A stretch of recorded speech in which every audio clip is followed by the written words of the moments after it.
Uh, that's great. Dr. Sohail is with us, I guess. And of course, Yes, I Dr. Nushi joined us.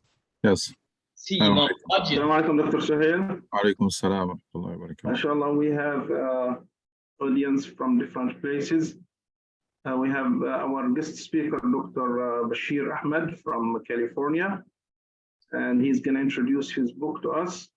Also, we have several new members joining for the first time. I would like to welcome Dr. Abdul Salam Sayed from Al-Quds, from Palestine, Brother Rizwan Jaka, and many more. I don't see the names on my screen, but alhamdulillah, we have 22 brothers and sisters joining us today. I would like to start to introduce briefly Dr. Bashir Ahmed. I think he needs more time to introduce, but briefly, ahlan wa sahlan, welcome Dr. Bashir. His books, The Rise and Fall of Muslim Civilization, Hope for the Future. So there is 3 sections. I read most of the book. The book looks at the rise or the high area where the Muslims were the golden time of the Muslim civilization. And he quoted lots of scientists and scholars from that time. Then he went to the section where the fall or the decline happened. And he actually introduced the analytical study for that. He did not just mention what happened. He actually went very deep and introduced and have like a theory why this decline happened. Also, he did not leave us in despair. He actually gave us a hope. So he said the hope. So there is a hope for the future, and inshallah, we will let him give us some introduction of his book. Jazakallah khair, Dr. Bashir, please go ahead. Okay, so A'udhu billahi minash shaitanir rajim. Bismillahir rahmanir rahim. Thank you, brothers, for your kind invitation. And I would like to be with you for next 45 minutes to take you to the journey why I wrote this book. I will start in 5-minute introduction.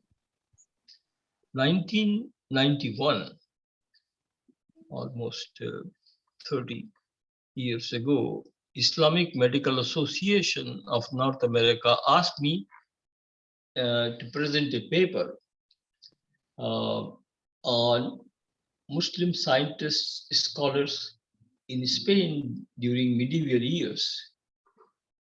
We were having an international meeting in Spain, southern Spain, where Alhambra Palace was located. And it was a great opportunity for me to make a presentation. But I had to really search and study because I did not have that much knowledge.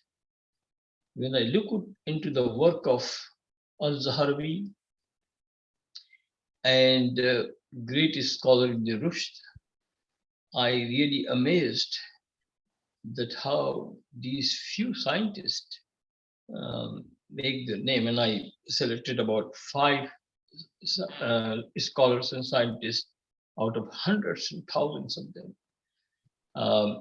And that generated interest that these are the scientists who were illuminating the world during the so-called dark ages of Europe.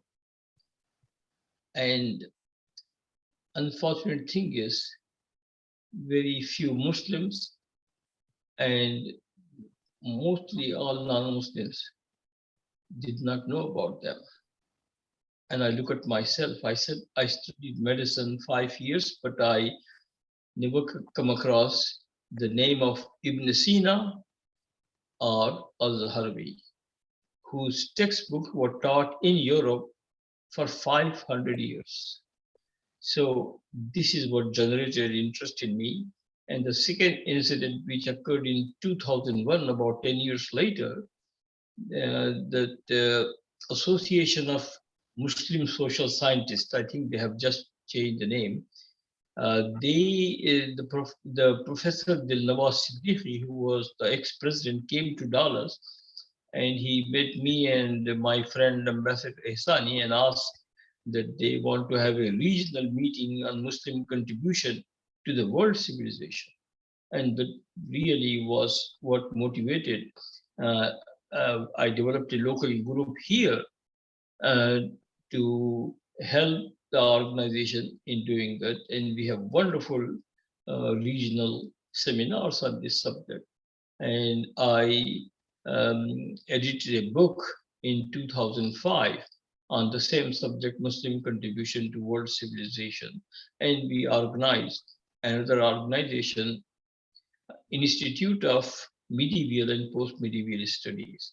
And our first task was to spread the word about the Muslim contribution towards civilization. Then about 3 years ago, I met two scientists who were organizing here educational program for young high school children, how to become scientists. So now our goal is not only to look at the past, but then we really are concentrating what lessons we can take from them and how we can develop the same environment which was created during the year 900, 1000, 1100, and Muslim reached at the zenith. So that's the story of my book, and let me just summarize what I wrote.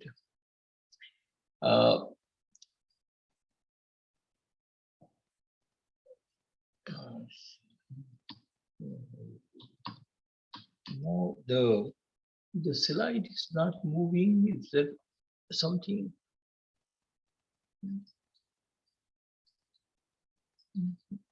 Okay, let me just. Oh, no, it's working.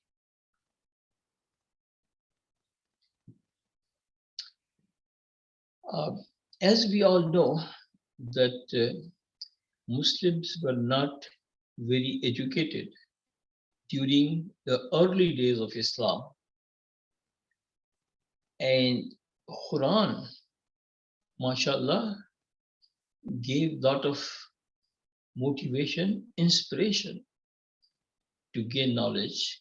In fact, if you look at the first verse revealed, يَقْرَأْ بِاسْمِ رَبِّكَ الَّذِي خَلَقَ خَلَقَ الْإِنسَانَ مِنْ عَلَقٍ اقْرَأْ رَبُّكَ الْأَكْرَمَ الَّذِي عَلَّمَ بِالْقَلَمِ عَلَّمَ الْإِنسَانَ مَا لَمْ يَعْلَمْ. This verse is not talking a great deal about praising the Lord or worshiping. It talks about that we started with the name of Allah who created us, and then it gives that the God has given us the knowledge which humans did not know. Man does not only have the capacity to read and understand things, but can also write them. So for future, they can use that knowledge. With the blessings of Allah, mankind is able to save these precious advantages in many fields of science, including science, technology, history. One more hadith which I remember, that after the Jang-e-Uhud, we have several prisoners from Quraysh, and our Prophet, peace be upon him, said that they can be released if they teach the people in Medina. When I say teach people of Medina, surely they were not Muslims. So what they are teaching is skills of reading and writing, because people didn't even know that. I think people only have expertise at that time and the poetry. But this was a great stimulation that Prophet himself saying that people should read and write, and then the Quranic verses. This is what motivated and make Muslims read. The second thing what happened is that um, when they start studying, they start coming out so many verses which talks about importance of knowledge. Rabbi zidni ilma, oh Lord, increase my knowledge. Then one verse I come across which really kind of fascinated me, that it says, it is he who creates horses and mules and asses for you to ride, as well as for their beauty. He will create things of which today you have no knowledge. And this verse is telling us that not only God has created for the transportation, the horses, mules, asses, but there are going to be the means of transportation. We did not have any knowledge. So God is indicating in the future, some other means will be coming. So there were a lot of verses like this, which has hidden meaning in it. And this is what really make people stimulated about getting knowledge. When Muslim conquered the territories in Byzantine Empire, I think it started during the days of reign of Hazrat Abu Bakr, mostly Hazrat Umar. They come across some books on philosophy and science, and some of the Arabs who were knowledgeable kind of amazed that this knowledge they did not have. And when the Khilafat expanded during the Umayyad and Abbasi, within about 100 years, 150 years, they were really fascinated a great deal about the knowledge they see which they never had. And Abbasi Khalifas take a big step in establishing the biggest institute at that time in the world, Baitul Hikmah, in Baghdad. And my understanding, he spent in today's language millions of dollars to acquire the book from different parts of Byzantine Empire, but also my understanding is that he acquired the books from China and India. Then he retained the translators. That's the first job he did, to get the translators who translated every book in Greek, Latin, even in Chinese and Indian languages to Arabic. That's the reason Al-Khwarizmi understand about the concept of zero from India. And a lot of knowledge about astronomy, in fact, physics, medicine. Just to give the example, Ibn Sina translated every possible book, read every possible book written by Greek during the Roman Empire and Greek Empire, and wrote his own book, which has 30 volumes, just one book, Khanun Medicine, Khanun al-Tib, has 30 volumes. And I just amazed at how in year 1000, a single man can write 30 volumes of book, full of knowledge about the medicine, how to diagnose and how to treat. He combined in one book. That was the one book which was regarded as a textbook of medicine. Then, of course, Al-Razi did the same thing. So during the period of Abbasi Khulafa, 7th, 8th century, and later on, they generated an environment where people started seeking knowledge and understanding the mysteries of the world.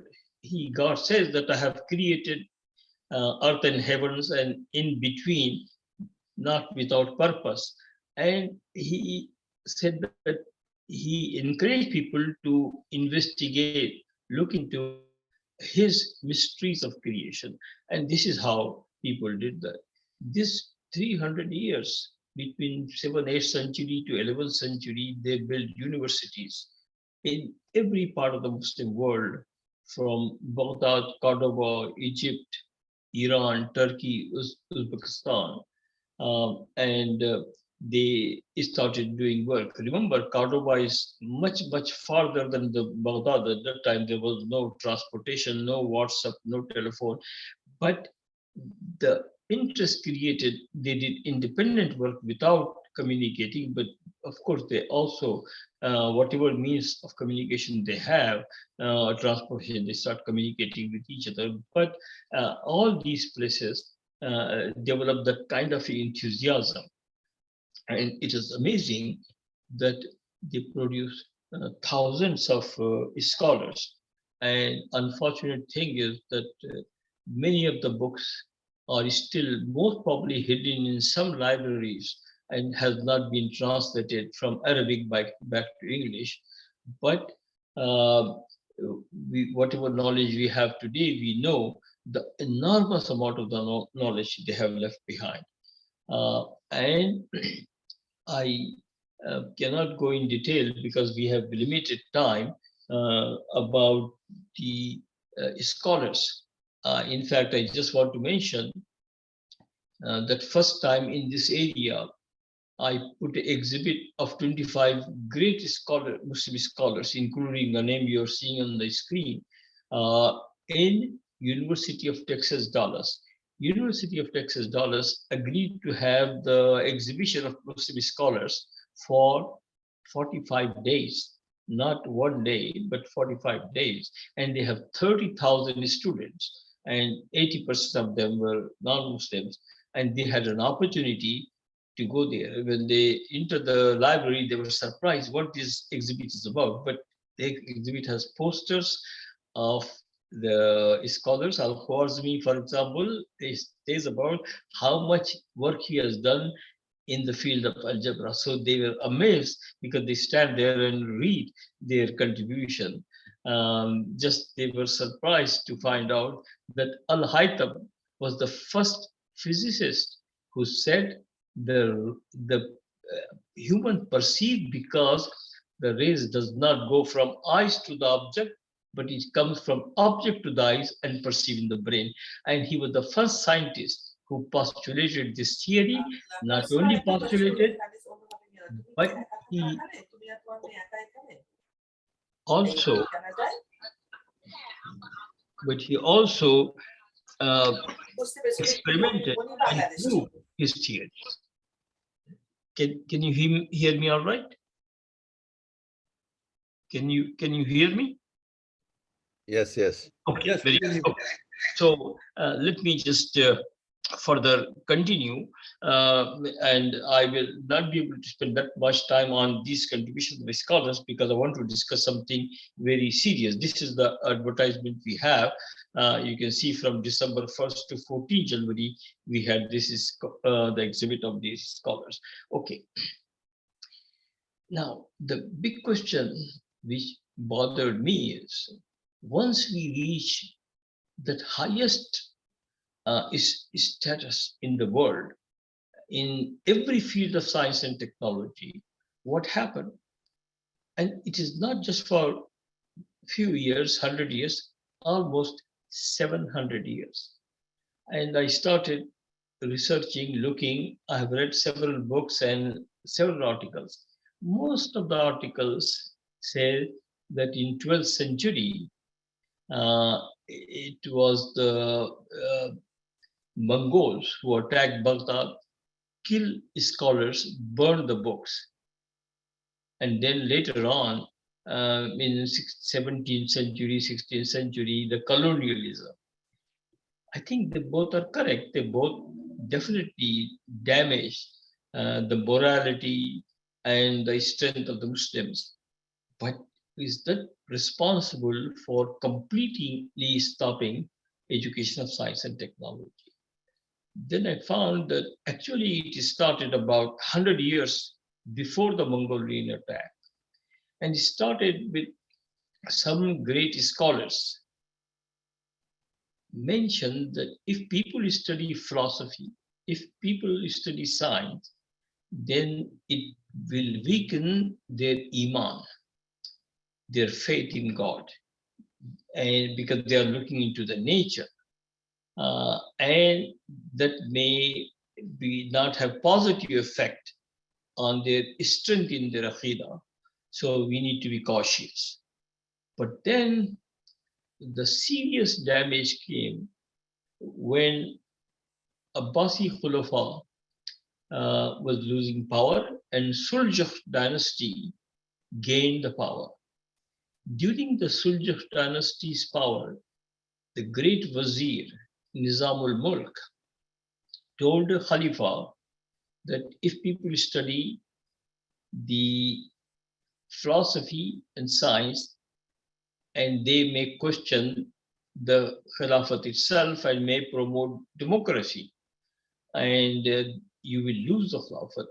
So he convinced that the Khalifas who were supporting scientific and philosophical education must stop that, and they did. Now, it did not mean that in 12th century everything was stopped. What really happened was that they started stopping the funding comes from the government, and they were promoting instead of Islamic education, instead of scientific education, Islamic education only. So it took about 2-3 years, and by 1500, I think no university in the Islamic world was teaching science, mathematics, or philosophy. It completely stopped.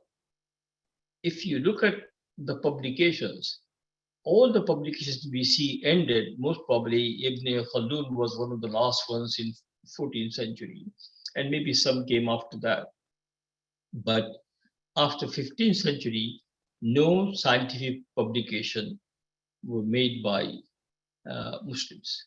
So that was a serious obstacle in the progress of science and technology. But we have still great empires. We have Ottoman Empire, we have Safavid Empire, we have Mughal Empire.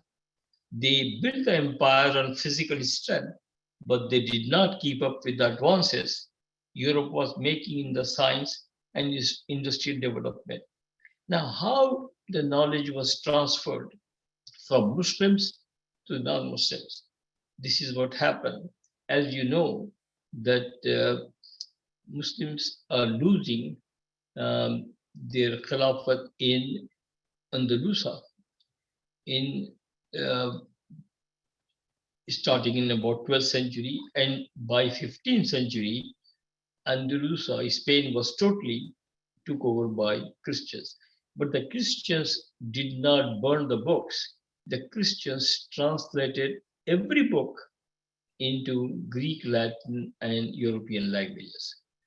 And they were amazed about the progress Arabs were making. And same thing when during the Crusades, Muslims came to Crusaders come to Muslim countries, and they recognize how much knowledge Muslims have. They translate. So all the books they come across, just like Muslim translated from Latin, Greek to Arabic, they did the reverse thing. Second thing is, great philosopher Ibn Rushd writing were a great influence. He introduced the subject that there is no conflict between religion and science. He said that religion, in fact, encourages scientific advancement to understand the God's creation.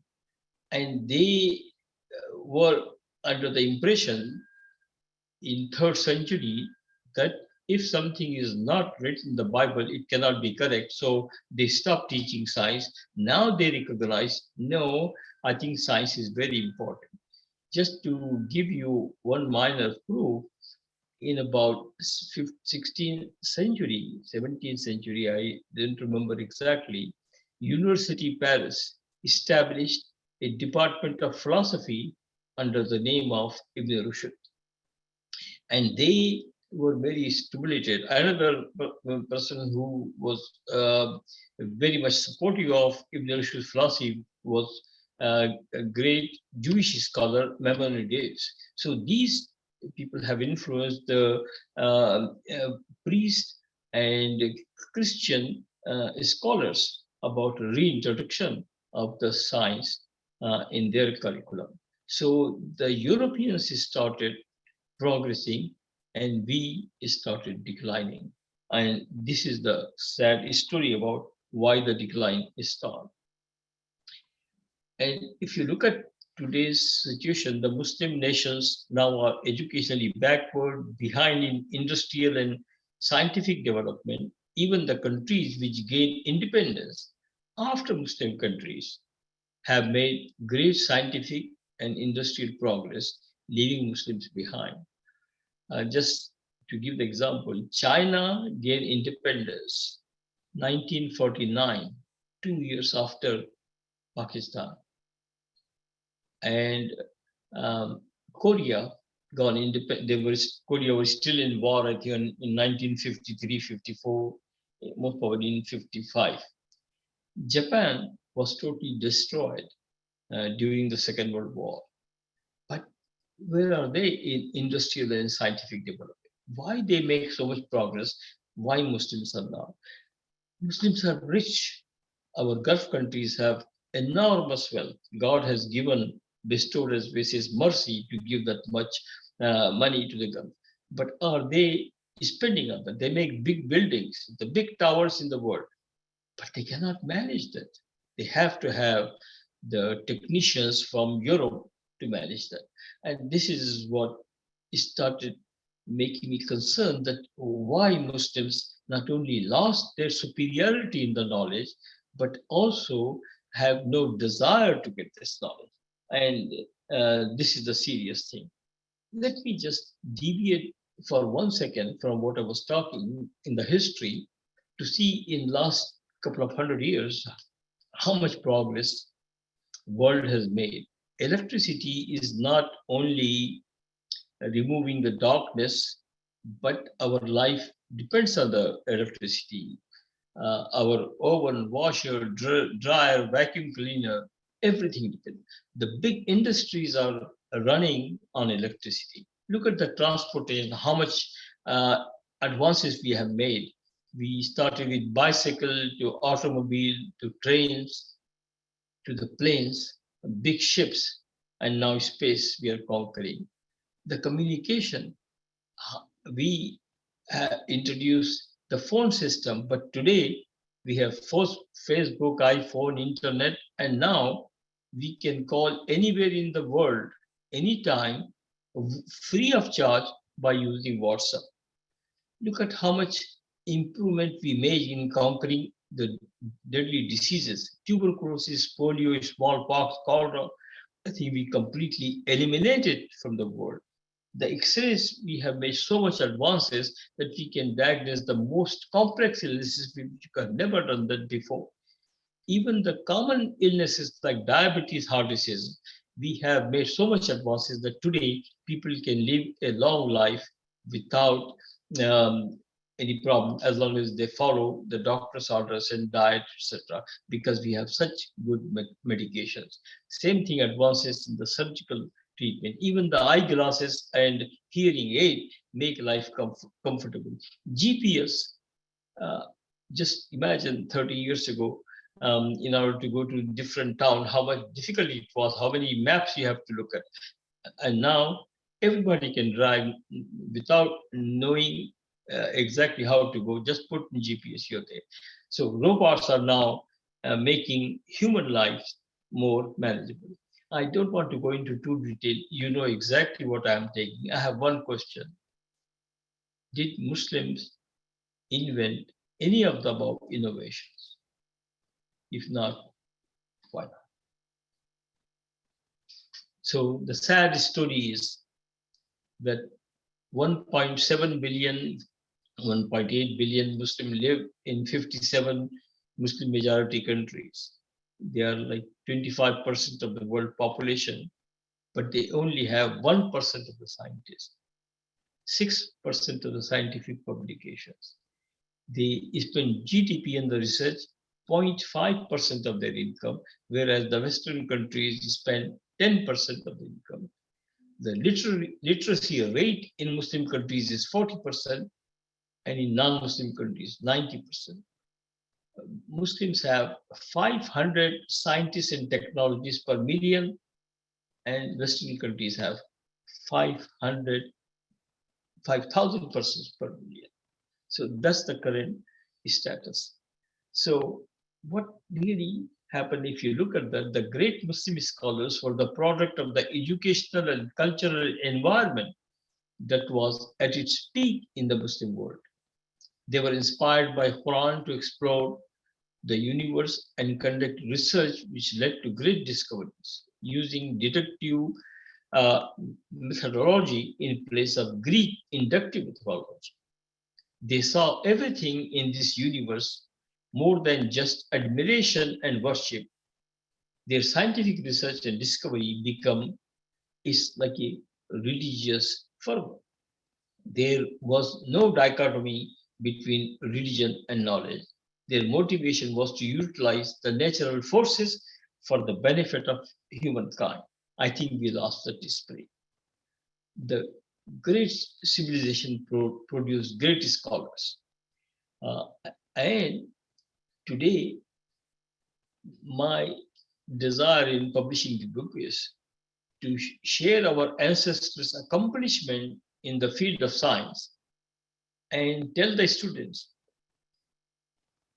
because they could do it, we can do it. We need to take responsibility to train young generation to accept the task. We need to pay attention to restore the intellectual climate that once belonged to exclusively to the Muslims. Therefore, if we wish to achieve the same status, we must have the same culture, environment, and built in both secular and religious sciences. So that is where the third part, hope for the future, comes.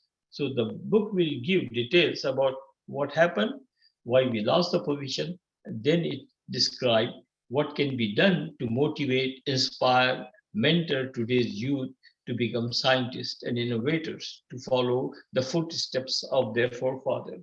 Let me just give you one example. In 2021, we didn't have any conferences, so we decided to have essay contest where we gave the names of the 6 great medieval scholars to the Muslim students, high school, and asked them to write a paper about that. And I was surprised to see 25 students send the papers. We had a prize for 1, 2, 3 positions. And they wrote excellent papers about their work. But the last thing they mentioned is they were so much stimulated and inspired by their enthusiasm in doing scientific work that they want to become scientists themselves. This is what we wanted to achieve. So what we learn from the history, how to motivate the young generation to become future scientists. That's what the major really issue we discuss in the book.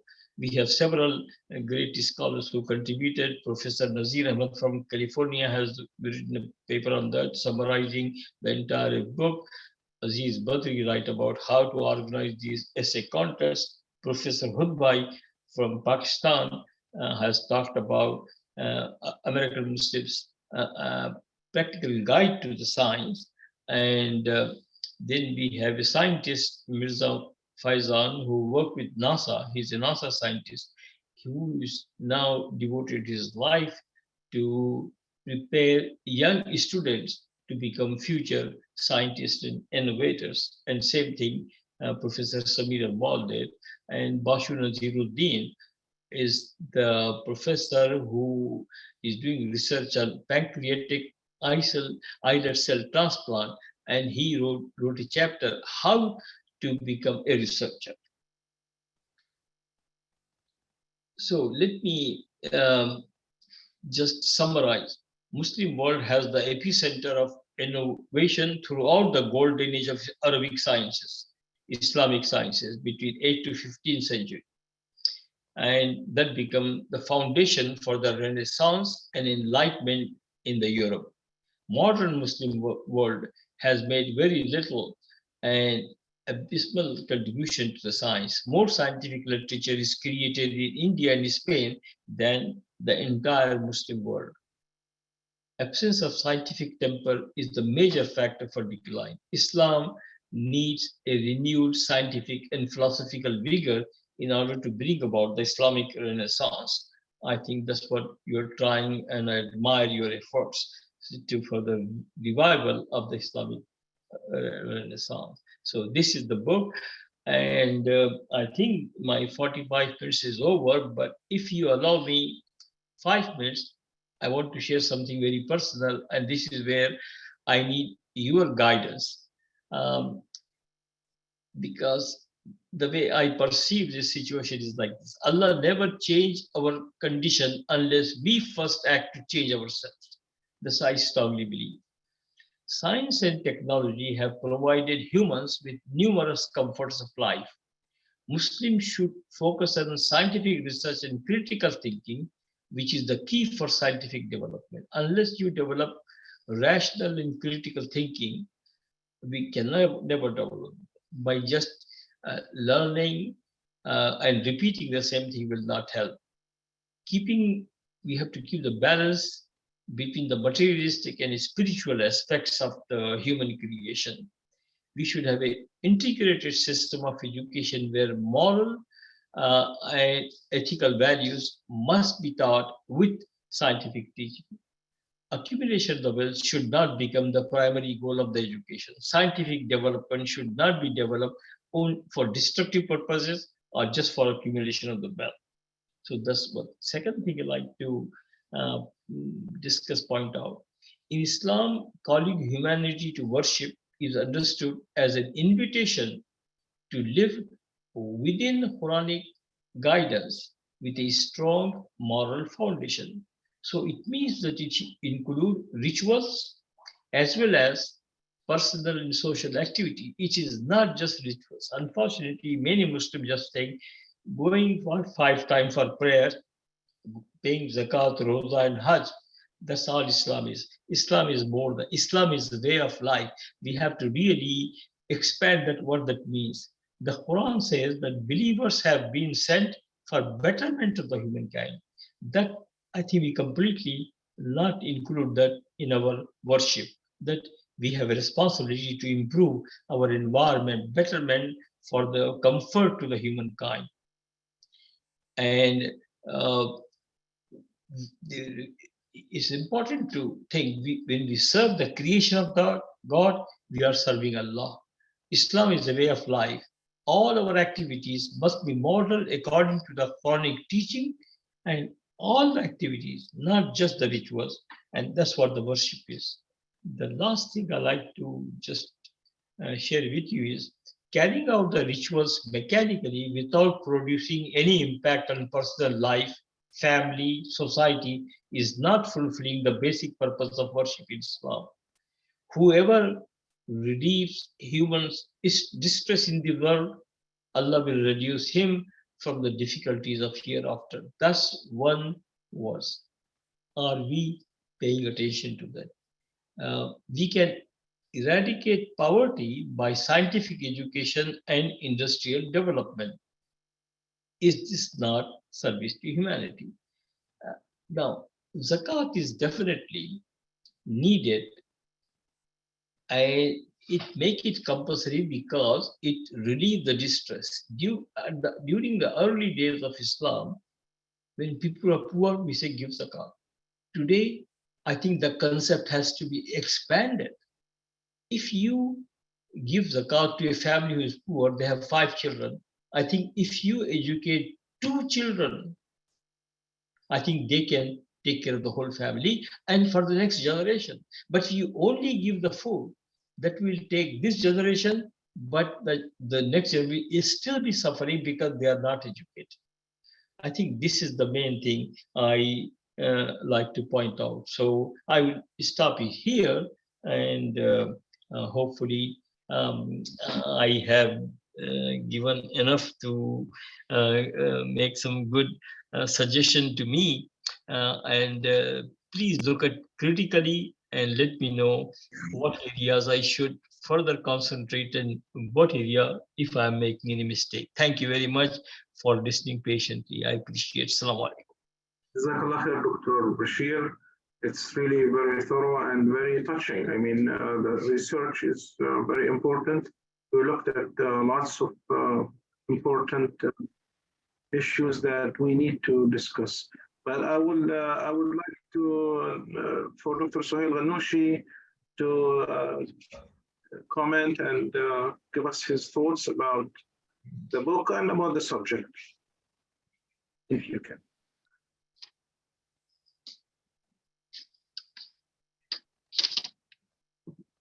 Jazakallah khair, Dr. Bashir and Brother Muhammad.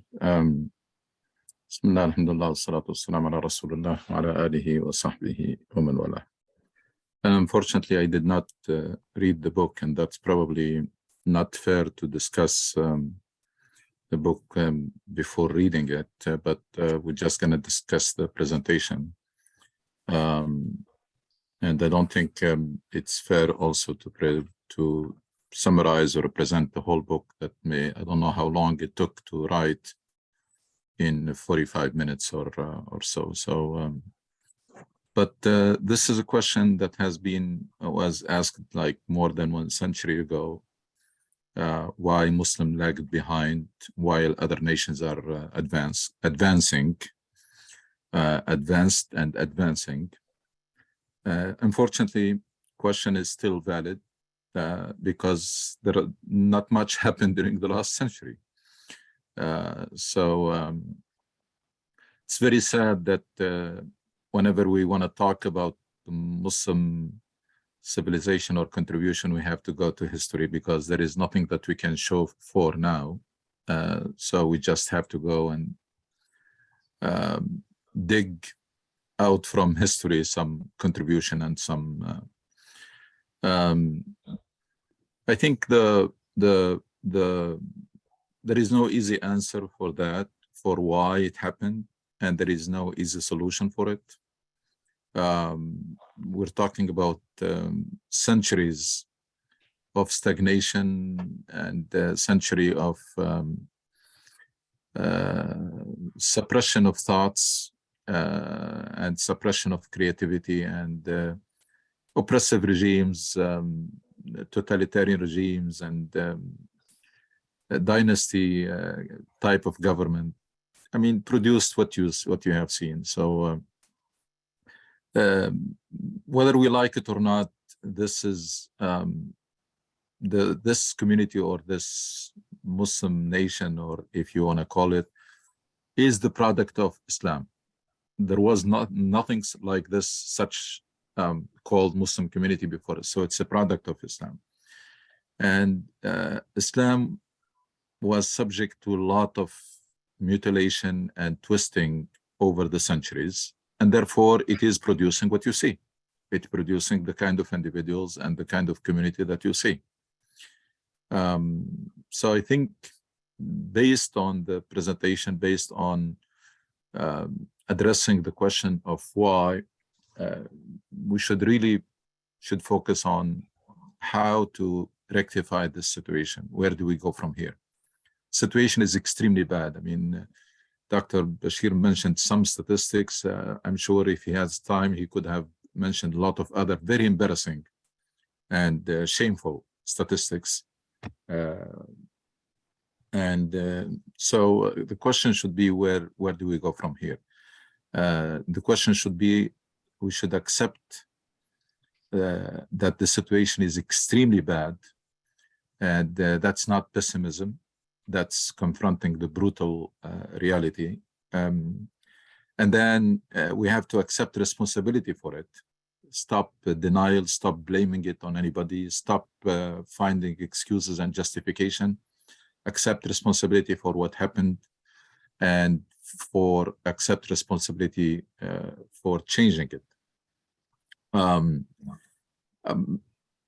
If I want to add something, is that probably if you want to go deep to the root causes of the problem, is that we have a version of Islam that was, Islam was meant to remain relevant through the ijtihad of people, through the creative, intellectual.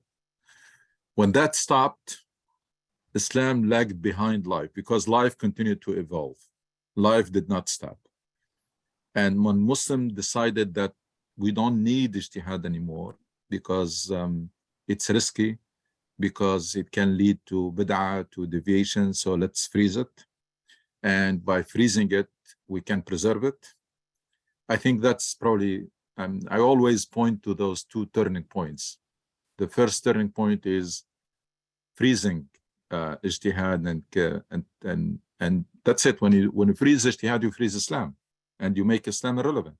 It becomes detached from life, so it can no longer inspire or empower or inform life or inspire and empower people because it is lagging behind. It's still discussing issues that are irrelevant. So that was the first. And then, of course, the other turning point, which happened even earlier, which is the transition from shura-based government, which in today's language, democracy. I mean, all the elements of democracy, they were there in the Khilafah al-Rashida. Leadership by consent, transparency, accountability, equal opportunity, people were equal in front of the law. All the elements of democracy, they were there. And then we transitioned into one-man rule, absolute power, from Muawiyah and ongoing, from Dawla Umayyah. It was a one-man show. This person decides war and peace, manage all the treasury with no accountability, with no transparency. It's a totalitarian regimes. And not only that, it is inherited. So people are inherited by his son. So these two things resulted in state of stagnation that was covered a little bit by the achievement that Dr. Bashir mentioned in his book and in his presentation. Achievements in area that were the exception, not the norm. Here and there, every now and then, there is an individual, but there is no real scientific movement or scholarship or sponsored by government, etc. It was an individual. And some of them, you know what happened to them. Some of those scientists, you know what happened to them. Unfortunately, in the name of religion, it's like in Christianity. In the name of religion, many Western scientists, they ended up assassinated or tortured. That summarizes about 12th century of political and intellectual stagnation, with some exceptions here, some bright spots here and there. The list of names of people who excelled in science, great scientists, because there was some margin of freedom. It was, yes, totalitarian regime, but it was like kingdom nowadays. It's not like military government, where there was some margin of freedom, and some scientists took advantage of that and produced their scholarship. So the problem, in my opinion, is that when there was this Islamic revival, and that's the biggest question that we should be asking ourselves, why we had great Islamic awakening or revival, but did not produce Renaissance? Why this is the case? Why people came back to Islam in large numbers, and you have mosques everywhere, and then we had literatures. It starts with those cassette, and then CDs and DVDs, and then satellite channels, and then social media, YouTube channels, everywhere. So much was done, and there was some results superficially, but deep down, there was no change. That's, I think, the question that we should ask ourselves, because that's puzzling. Because we thought that the problem that people have abandoned Islam, if we bring them back to Islam, we're going to see golden age again. People came back to Islam, we didn't see golden age again. Didn't happen. So, and in my opinion, the major problem, it was not real revival or renewal. We took that version of Islam that was mutilated and twisted and frozen in time, and we tried to improve it, to fix it. And that was a huge mistake, because it was beyond repair. You cannot take something that was frozen for 12 centuries and then try to fix it or to patch it. You just have to go back to the drawing board and produce something new, produce fresh understanding, and go to the text and contextualize it again.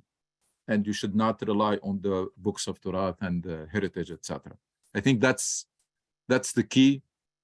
If we want to add, in addition to the question that the book raises, which is why in the past, what are the reasons why and how we declined, I think we should raise also the question why we did not come back, even though we went back to Islam.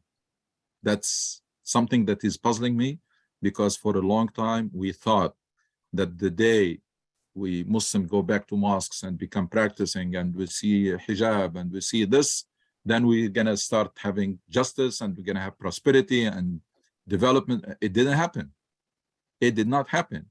Even the characters of people, even the morality. Nowadays, a lot of people will tell you that many Muslim countries, their moral standards and was better in the 60s and 70s than now, and the 80s. And that's also puzzling. How come people come back to Islam and their morals and manners and character does not improve, and in many cases it even declined? So why Islam, coming back to Islam, was not associated with progress, advancing in science or technology or education or anything, but even in character, which is very essential in Islam, and we should have seen at least the major improvement in manners and character and morality of people, with that waves of people coming back to Islam. So that's probably the question that we should also ask, is why, even though we have seen an Islamic revival and the awakening, and Muslims came back to Islam in large numbers, yet there was no renaissance. There is still decline and still stagnation.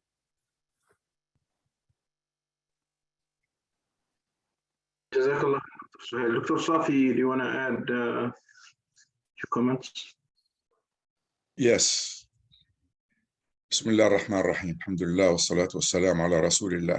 I just want to take where Dr. Suhail stopped and try to answer the question that he posed, because I am 100% aligned with his thinking.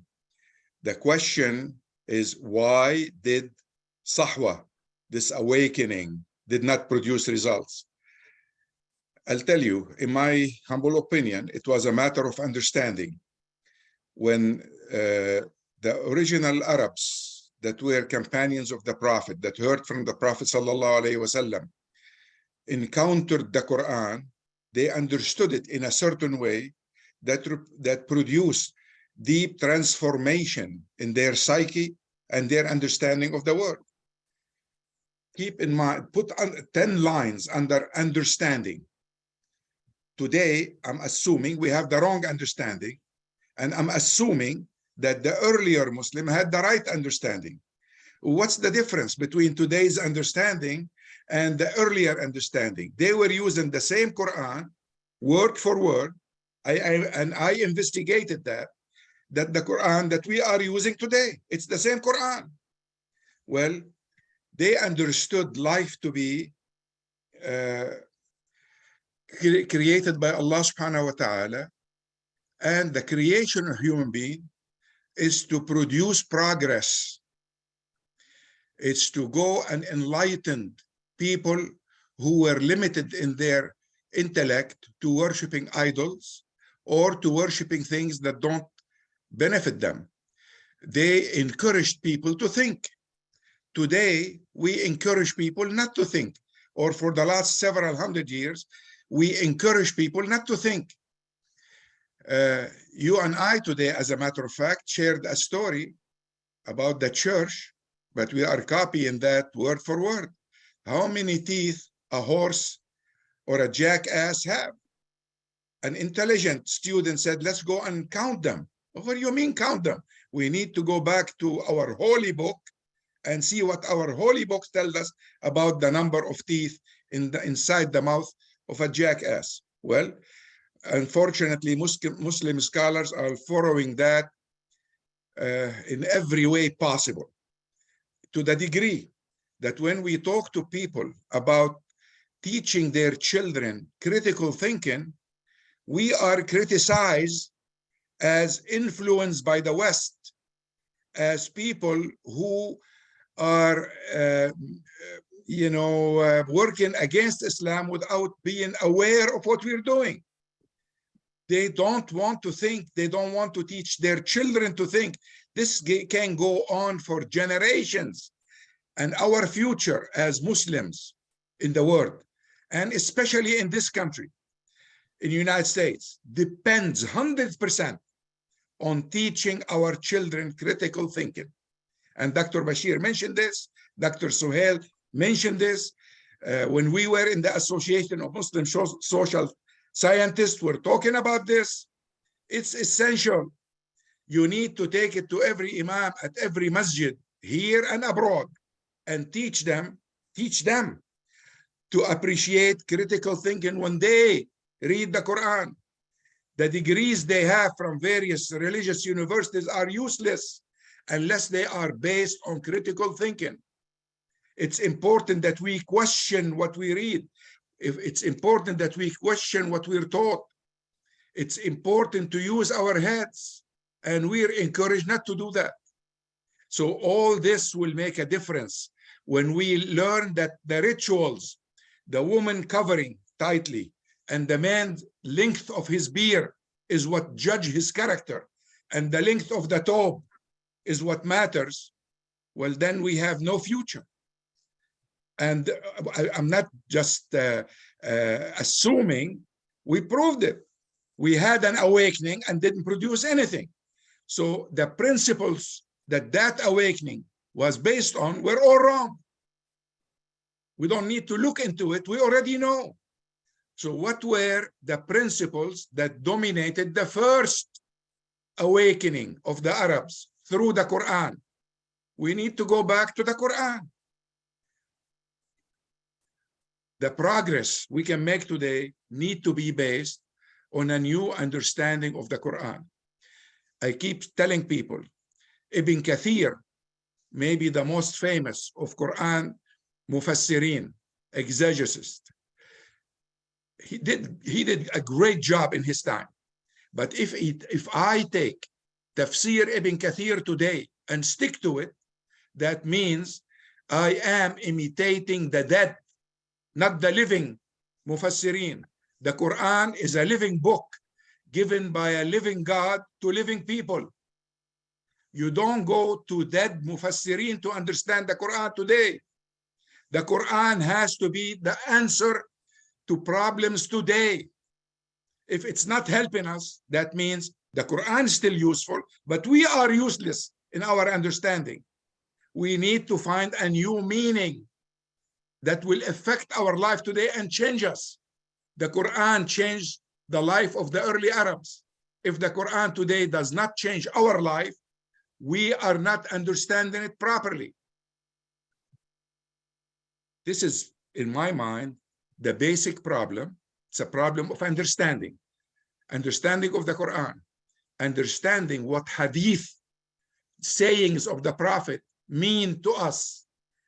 Were they solving problems today, or were they solving problems of the 7th century? If we don't change our understanding of this religion, then unfortunately, I will tell you, this religion will not be effective in our life, and maybe our children and grandchildren will not be Muslims because they are living their time while we are living the past. If our children don't hear us talking about progressive values, contemporary understanding of our holy books, then they would leave us and go somewhere else where they feel that the understanding will make a difference. So it's up to us. It's all up to us at this time. And I will encourage all of us to participate in meeting like this. And I like to thank Dr. Bashir for raising all these issues in his books. The issues were on our mind. He was kind enough to invest time to put it all together in a book. So now we have no excuse. We can study and start from that book and move forward, inshallah. Thank you very much. Jazakallah khair, Dr. Safi. I would like to go back to Dr. Suhail. Is there a formula? What's the formula that we can use that can be a tool to understand Islam? Is there like, is a Muslim today, taking Islam as, what's the word? There's a word you use. Like the Sahaba took Islam, like what the Rasul asked us to do. Is it like a major thing in our life, or is it just a 5 times prayer, we do zakah and we do hajj, and that's it? What can we do? What's the thing that we can change? Well, I think we reach the point that no alternative or nothing will cut it or do it other than rediscovering the original Islam, because it was largely lost. Yeah. The current versions of Islam that you see them, all of them, the Salafi, the traditional, the political, etc., all of them, most of them or all of them took bits and pieces and made something out of it. But none of them come even close to the original, comprehensive, balanced, inspiring, empowering Islam. So there is nothing short of that. No other work or patchwork will do it, other than accepting that whatever we inherited is very defective, very deficient, and we have to start that journey to look for that. And the best way, or the only way actually, is to do the work that we have been avoiding for so long, which is to go all the way to the text, bypassing all the heritage books, go all the way to the text and contextualize it or understand it in the light of reality. It's a very difficult job, risky, yes, but there is no alternative to it. If you are starting with existing version, or you starting from the inherited version and the books, the heritage books, and you try to improve or fix it, you end up with something that is very superficial, very superficially modified, but it is the same thing. And we have seen it. We have seen how over the last several decades, the same message is packaged and delivered in a different way. It looks different on the surface, but it is actually, exactly the same message. So that's not real ijtihad or renewal. Of course, this is a big question and requires the involvement of all people. It requires a whole movement to do it. But if I want to point to 3 things that can be the pillars of this fresh understanding of Islam. One is revisit the concept of Tawheed and the relationship with Allah subhanahu wa ta'ala. This is very fundamental in Islam. And this can revive and increase the spiritual dimension in Islam, which faded because of the fear of bid'ah, because of the struggle between Sufi and Salafi, etc. It was lost. So that concept of Tawheed and that vibrant relationship with Allah that has to be revisited and presented in a very in a vibrant way, not the very dry way. Nowadays they say that you see it in some books, some cliches or some sentences that are repeating. توحيد الأسماء والصفات بدون تعطيل وبدون. I mean, people memorize it and it means nothing. It has no implication in life. So we need to revisit and revive that concept of Tawheed in Islam and the vibrant relationship with Allah, focusing more on love of Allah than fear. Yes. But including all the dimensions, because our relationship with Allah subhanahu wa ta'ala is, as I mentioned in this last Jumu'ah, multi-dimensional relationship. Yes.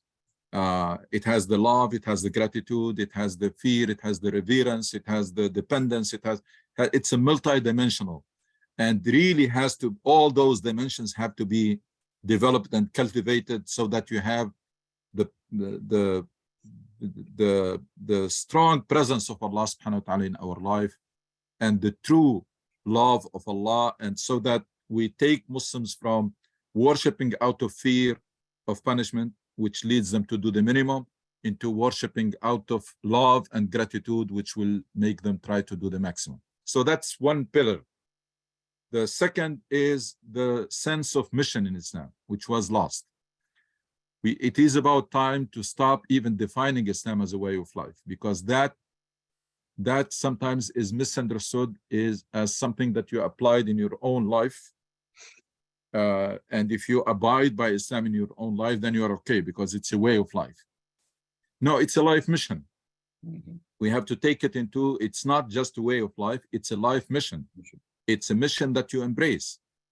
And that opens the door for us to have to study that mission again. What is this mission of Islam that Islam beautifully summarized, Quran summarized in one word, Islah, making this world better place, making people better people.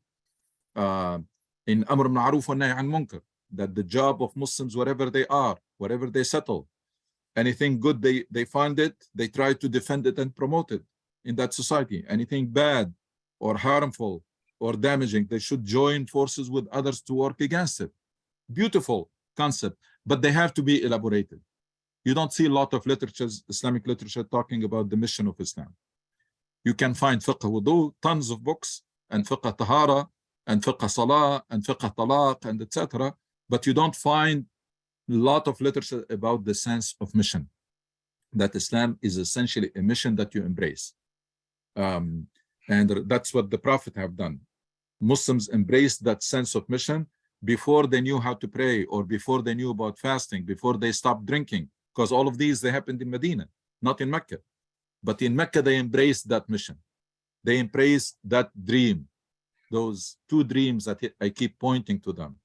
The ultimate dream is to meet Allah while He's pleased with you and find Him pleased with you.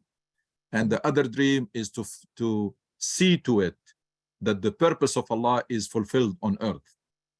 Infad murad Allah, that justice prevail and this world, the plan of Allah is executed on earth, and the purpose of Allah is fulfilled. So that's the second pillar.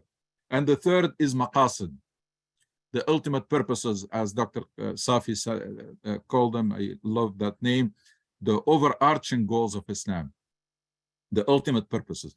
That's a field that has to be revived, because this religion is Tawheed, mission, and maqasid, ultimate purposes. You dedicate yourself to Allah, which means you dedicate yourself to that mission, and this mission has goals. And this area did not develop at all in the history of Islam. This area. Try to search for books on maqasid, you will find couple over all those centuries. And I did some effort on maqasid and came up with 7 purposes that Islam, and these are based on Quran and Sunnah, authentic Sunnah, 7 purposes Islam came to achieve, to fulfill. On top of them comes justice. The verse in Surah Hadid very clear. لقد أرسلنا رسلنا بالبينات وأنزلنا معهم الكتاب والميزان ليقوم الناس بالقسط. The ultimate purpose is justice to prevail. And freedom, because Allah subhanahu wa ta'ala created people free.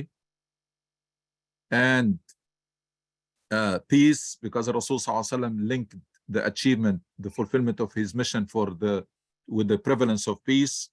لا يتمن الله هذا الأمر حتى يسير الراكب من صنعاء إلى حضر موت لا يخشى إلا الذئب الله والذئب على غنمه. That Arabian Peninsula, which used to be jungle, the Prophet ﷺ said that my mission will be complete. When my mission is completed, peace will prevail on that part of the world. Peace, security, prosperity. هو الذي أنشأكم من الأرض واستعمركم فيها. He settled you on earth to develop it. And then virtue, fadila, and human dignity, karamat al-insan. Allah subhanahu wa ta'ala dignified the human being as a human being, regardless of what they choose to do. Even when you don't like what people do, you hate the action, you don't hate people. You don't hate because people are dignified by Allah. This area, if we want to develop a fresh understanding of Islam, in my opinion, number one, we should not start from an existing version and try to fix it, because that will lead us nowhere. We tried it. We tried it for several decades now in this awakening, and we have seen that it did not produce much. And second, the starting point or the focus should be on this triangle or on these three critical fields, and have to be development. And based on that, we can build a fresh understanding of Islam. And I'm for new reading, not only contextualizing the Quran, but also new reading of the Seerah of Rasul sallallahu alaihi wasallam, because these books of Ibn Hisham and Ibn Ishaq, that people rely on them, they were not done through any solid methodology whatsoever. So they need to be filtered, full of stories that are not authentic. So that has one thing.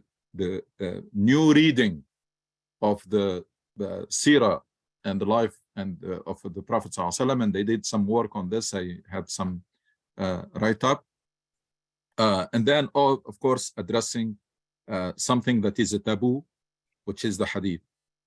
The hadith, this idea that if there is a hadith in Bukhari or in Muslim, then it is authentic, it was said by the Prophet, and we have to find a way to explain it or to interpret it. That was something that one scholar came up with it, Ibn Fath al-Bari, whoever wrote the interpretation of Bukhari. But it was the wrong methodology, because during the time of Bukhari and Muslim, some scholars rejected some of those hadith. And we should not be afraid that Islam will collapse if we question a hadith in Bukhari. If the hadith is not consistent with the foundation principles of Islam, we should not be afraid. And actually, when we do that, we are defending the Prophet and his legacy other than questioning, because the work of Bukhari and Muslim is great work. They have done wonderful, exceptional work, but we have to remember that it's a human effort. It was done 200 years or 300 years after the death of the Prophet ﷺ, was done with very primitive tools, and was done under oppressive regimes. All of that can make you at least be critical, and rather than focusing only on the chain of narration, and that's what Bukhari and Muslim did, and did great work, but also focusing on the meaning. If there is a hadith that has a meaning against solid principle of Islam, that is solid principle of Islam says la ikraha fi din. You find the hadith that says the Prophet is going to fight people to force them to become Muslim. That's not consistent. It's not consistent. That's it. I mean, there is no point. And that doesn't take anything away from the great work of these people, but it is a human effort. It cannot be 100%. These people, they filtered, I don't know, 600,000 hadith. And they came up with those 2,000 or 3,000.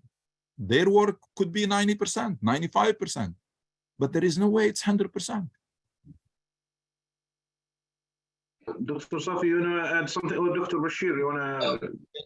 Can I make a few comments? Sure. Yes, yes. Okay. Go ahead. Go ahead, brother, Dr. Sharif. Go ahead. Yeah. First of all, I'm very grateful that I got a chance to hear the greatest scholars, both Dr. Gomuchi and Dr. Kaskas. Everything they said, I agreed. After writing the book, those ideas have been in my mind. So I've been working on this for 20 years. I only put in the book the history so that people learn that if they can do it, we can do it. That's number one. Second thing is that how to prepare our young children to achieve that status. But I did not mention anything in the book that we have to bring a fundamental change, because that's totally different subject. I just wanted to start doing things so we can prepare. And mashallah, we have now at least 20 students who graduated, and they have their high school students research has accepted as a patent. They are going to patent their discoveries. But that will not bring any change. That's only preparing. Second point is the colonials reintroduced science in Muslim countries. Nobody else did that. Muslim didn't do that. It's the colonials did that. And it proved that when Muslims started studying science, they can be great scientists. We produced 3 Nobel laureates, and we have at least, I can identify 25 great researchers in this country, but they are doing everything in this country, in Western countries, in Europe, America. Okay. Unless we change the basic understanding, I think nothing will happen. I think I totally agree, and I will repeat that it is the understanding of the Quran. Although we said, if you don't know Arabic, you don't understand. I have slightly different. Even if you know Arabic, you don't understand. Yes. Because understanding is depend upon human mind only perceive what he learned to perceive. Yes. So that's the reason. Second point is the very great reformers, Sheikh Abdul, Rida, Afghani, Sir Syed in India, they make every effort, but they did not bring the change in the basic thinking. Our thinking of the Islam has to be modified, as Dr. Guruji, and how can we do that? My conclusion is we cannot do by lectures. It will not go. It has to be a what I call movement. There's a difference between writing the book, lecturing, because it reads somebody read and said that's fine. The movement, just like Martin Luther King started a movement, and it did bring the justice. Some justice is still far away from that. Mandela started a movement resulting in independence of South Africa. So movements are the only thing which can bring a change. So I don't think we have time today to discuss, but I want to share with you that all the progressive thing, I had a good opportunity to listen and talk to Professor Abul Fadil from California. Mm-hmm. Did any mosque mention anything about the current Muslim thinkers? I have never heard them. I have never heard them. They still talk about same 7th century and the same ulama. I wrote a big article, and it's published in Muslim magazine, published by Islam Horizon 7 years ago. Talk about that the current apostasy laws and blasphemy laws does not reflect Quranic thinking, and I produced 9 different verses. I said these verses are more important than one hadith they quote. I respect Hadith, but I respect Quran because that's what my teacher is. But I've never seen any change because the right article people read it. Unless we change the basic thinking in our mosque. Now look at how many Islamic institutions are teaching children. Just look at their courses. Have any of them talk about anything Dr. Ganucci or Mr. Brother Kaskas has said? Nothing. They never even recognize. So I will stop it here. And of course, I can go on repeating the same thing what you said about ijtihad. Why did we stop it? Who has authority to stop? It was stopped. Who gave authority to stop? Nobody. But why did we still follow that? So just to conclude one sentence, with all due respect, I totally understand, totally agree, I subscribe to, but unless we started a movement in a very small scale to the public and see everybody in that group convinced and then move forward, I don't think we can bring a change because the opposite forces are much stronger, they're much organized, they control every mosque. I mean, I'm sorry, I shouldn't say every mosque, but they control mosque in this country, and mosque are the only one which has congregation. I don't have it. Thank you. Dr. Safi, I think you want to say something. Please go ahead. Few words only, so we can. To extend the time if anybody wants to, because the discussion. Actually, I want to urge everybody to get a video of Dr. Ghanouchi's last Friday khutbah. I have it. Although I go and listen to his khutbah in person, I will like always to listen to it later because he's putting time and efforts into what he does. That khutbah is very important. And next Friday's khutbah is going to be as important, if not even more important. Last Friday was the foundation of what he's going to talk about next Friday, inshallah. So if you want it, let Brother Muhammad knows and we will send it to you. We'll email it to you. That's number one. Number two, I just want to inform you that we have an organization called International Quran Research Association, IQRA. That organization is putting together the first Quran translators conference in the United States, but it's global. The translators are coming from everywhere. Now, what's the relationship of this conference to what we talked about today?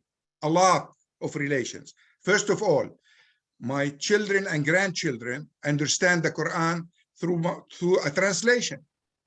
And I think my translation make many issues easy for them to understand, but it can be improved tremendously. By bringing all the translators together for the first time, we're going to look each other in the eye through Zoom and ask each other, why did you translate this word this way and not that way? Those discussions will produce better translations, inshallah, and at least cut some of the chaos that exists today among translators and translating the Quran into a little bit more, disciplined ways. It's very important for each translation to have a methodology so we know what assumptions they had and where they're going with their translation. All this is going to happen on the 1st of June. And all of you are invited to participate in the conference, not to present, but to listen. Only those who have a published translation will be invited to talk. And the talk is for 5 minutes only.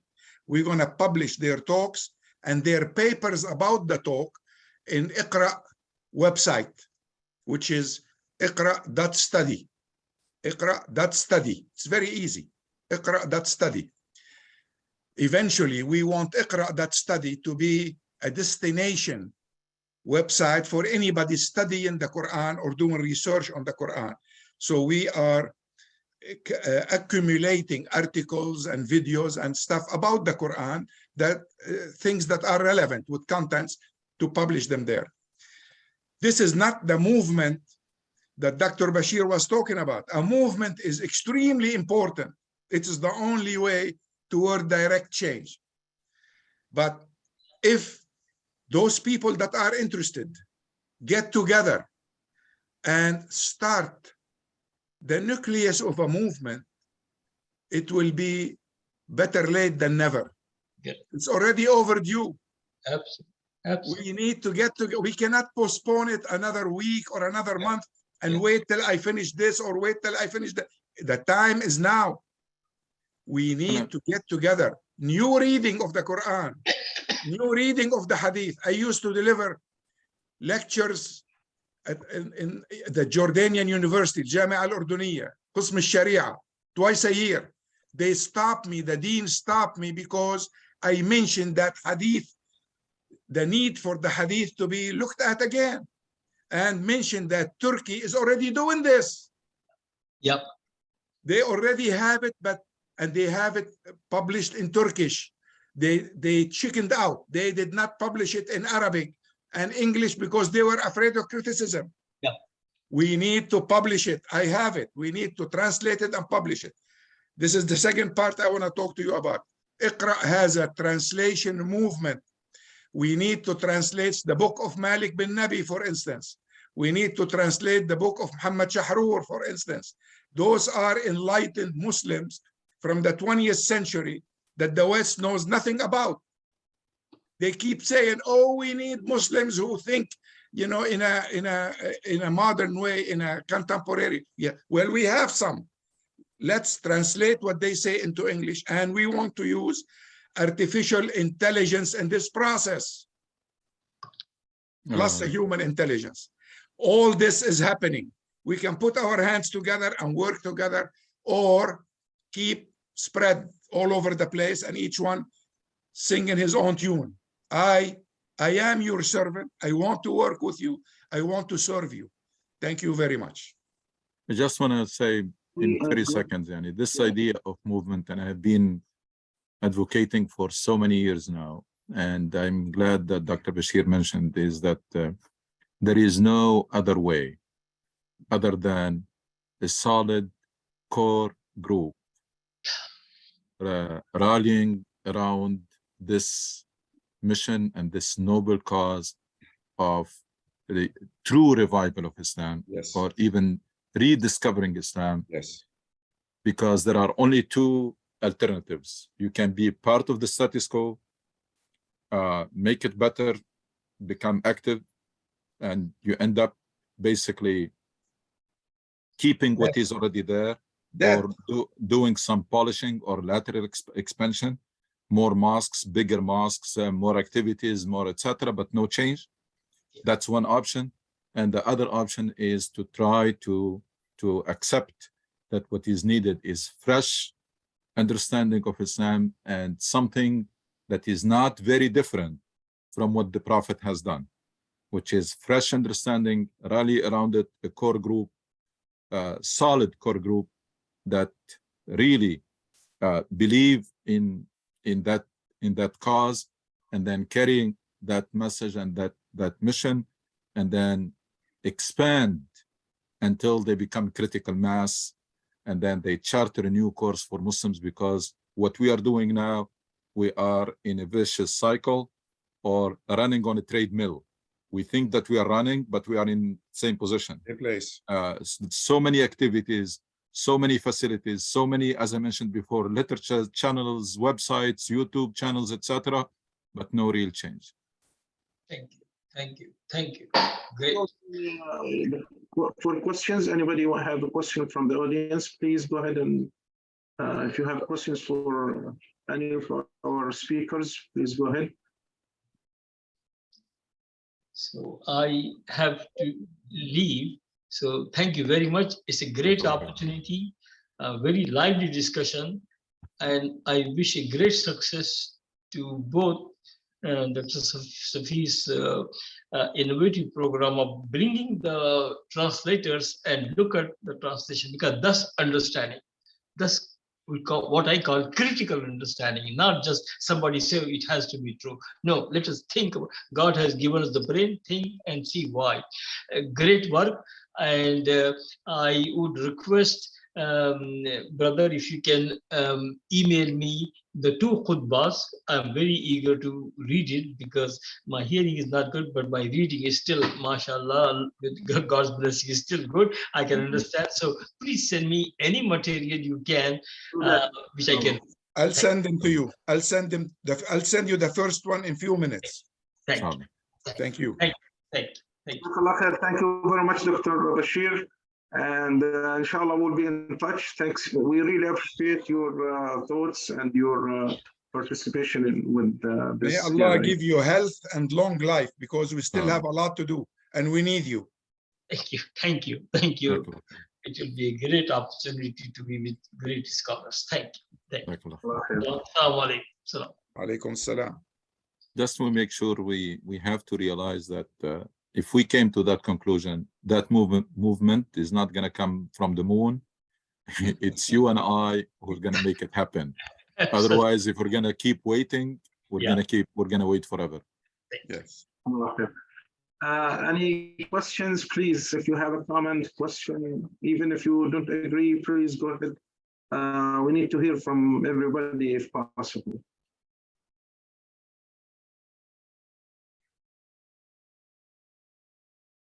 Thank you. Okay, thank you. So we can continue next time, Brother Muhammad. We can, but because we have a new audience, and if there is anybody has question, that's fine. Do you want to do you have any closing comments before we finish, Dr. Smith? I just encourage all of you who are not part of this to join us every Sunday. We have a discussion similar like this. We talk about contemporary issues. We talk about Islamic concept or misconceptions.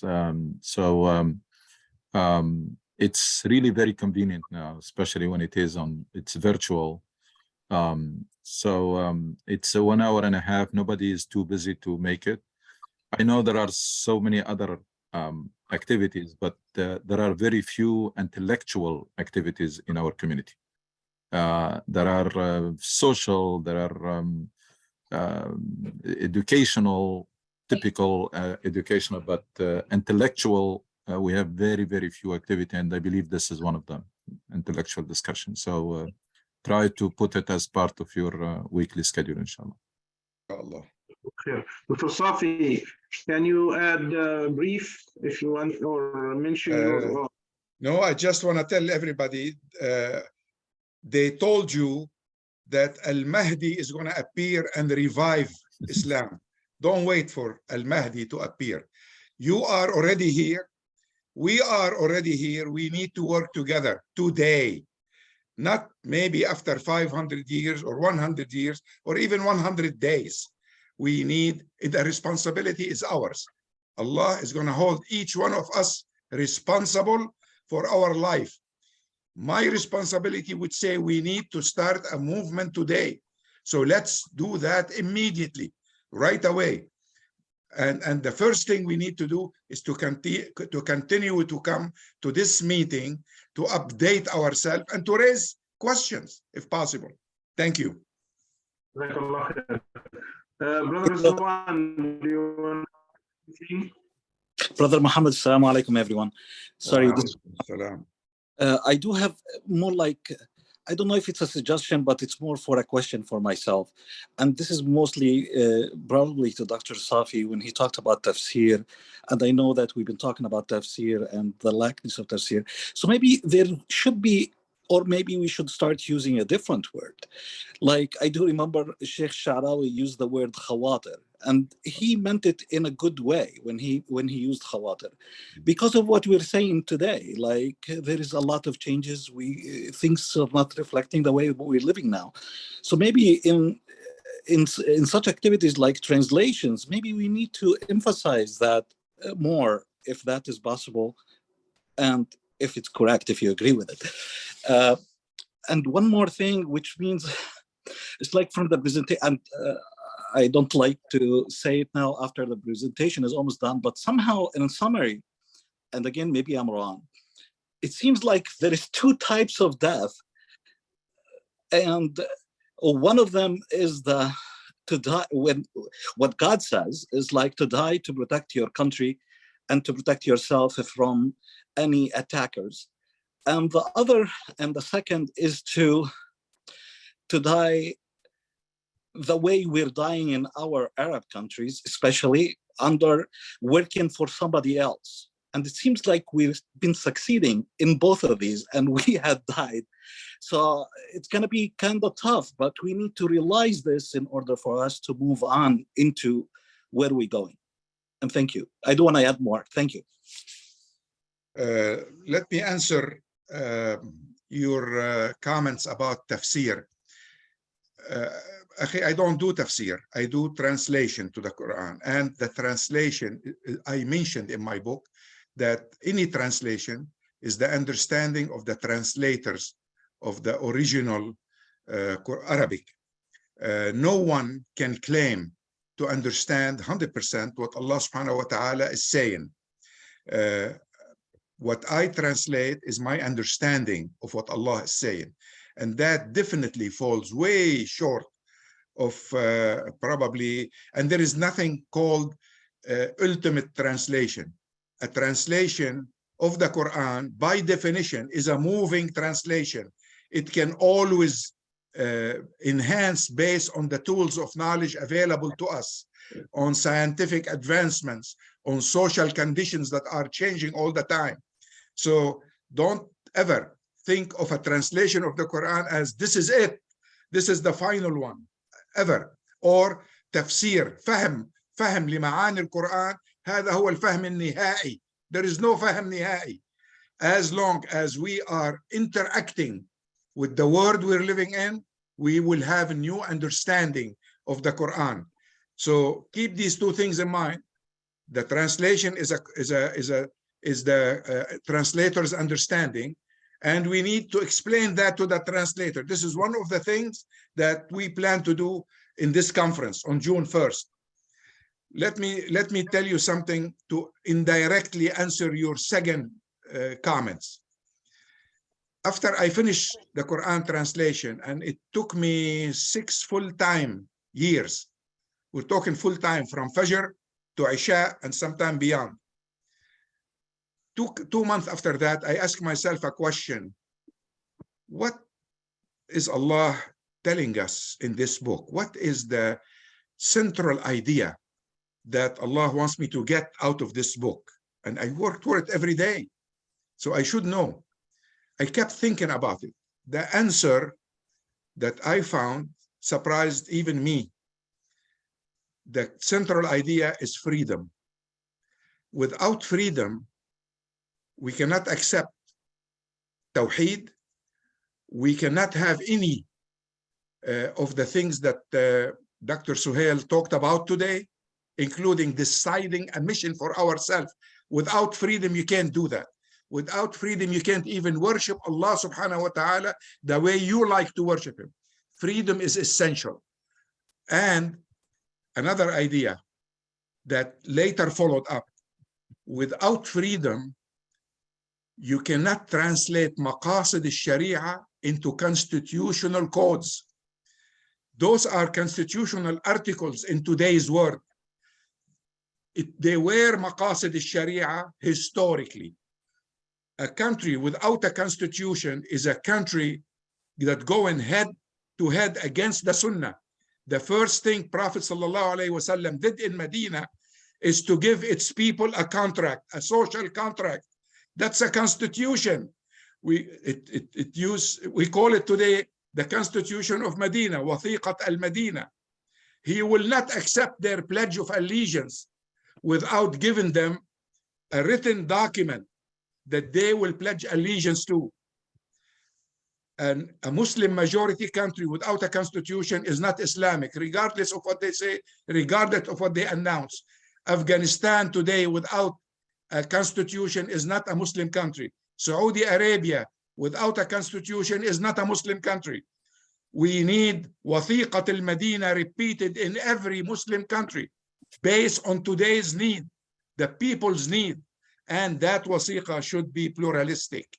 It respects everybody because Allah, like Dr. Suhail said a few minutes ago, karram bani Adam, all of bani Adam, regardless of religion or no religion. Thank you very much. Jazakallah. Brother Rizwan, you were about to talk. Would you like to add any comments? Assalamu alaikum. No, thank you. Mashallah, very important and thoughtful reflections from our speakers and scholars, mashallah, and absorbing the discussion. And I think that definitely a lot to reflect upon from as we're reminded that we have to remember our history, and how do you translate it to practical applications in our communities, in our societies, right? And I think that's those are great reminders and lessons. And from as just a civilian, as we all are here, trying to what can we do to be a part of that solution, right? Is important within our communities, and then how do you help the rest of the world? There's so many different aspects, and I think some of the reflections that just taking and absorbing, right?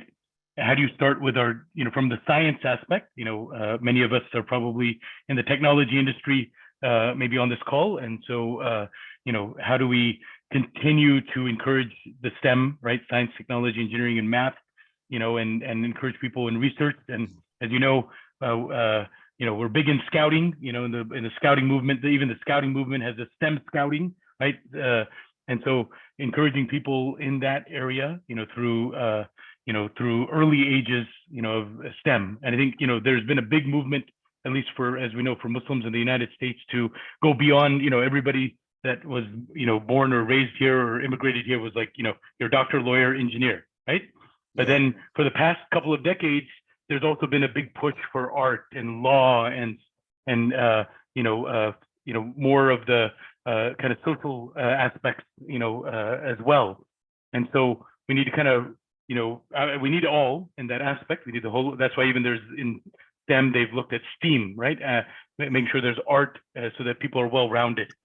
And so I think just, encouraging more scholarships, in the STEM area again, as well as the research. And I think, Uncle Dr. Bashir was talking about, scholarships and, that I think he is, that they're doing down in Texas as well. And so I think scholarships and foundations that are focused on that, and and then just making sure from a societal aspect that our mosques are family oriented, right? Focus on family, welcoming everyone regardless of where they're at, right? And that's something that we've always been very much focused on, is that the mosque is not something where you're at a certain aspect and that's only, you have to welcome everyone where they're at. They're in so many different spectrums and challenges that we need to make sure that the mosque is the most welcoming, the most loving platform for the community, to help encourage them to whatever, will help them kind of strive for excellence. And that is something that, I'm making sure that there is the holistic aspect for that. And so, and definitely, agree, obviously as mentioned about pluralism, working with everyone for the common good. So very much appreciate it. And, there's a lot to absorb, a lot to reflect, and a lot to focus in on. I remember when, the 1001 Inventions, museum was touring the country, that I think opened the eyes for a lot of people as well, from the Muslim community as well, Yes. of that historical significance, that the Muslim contribution, and how do we, kind of revisit that? There's a lot of challenges there, but there's a lot of opportunity. And so inshallah, may Allah accept the efforts and purify the intentions and help us, with practical, realistic, and tangible efforts, improve the condition of everyone. Jazakallah khair. Inshallah. Should we, anybody else, any brother, any sister has any questions? If not, I think Jazakumullah khair, everybody, and thank you for staying over this time. And inshallah we'll meet next Sunday. Jazakallah khair. Inshallah. إن شاء الله. جزاك الله خير. السلام عليكم.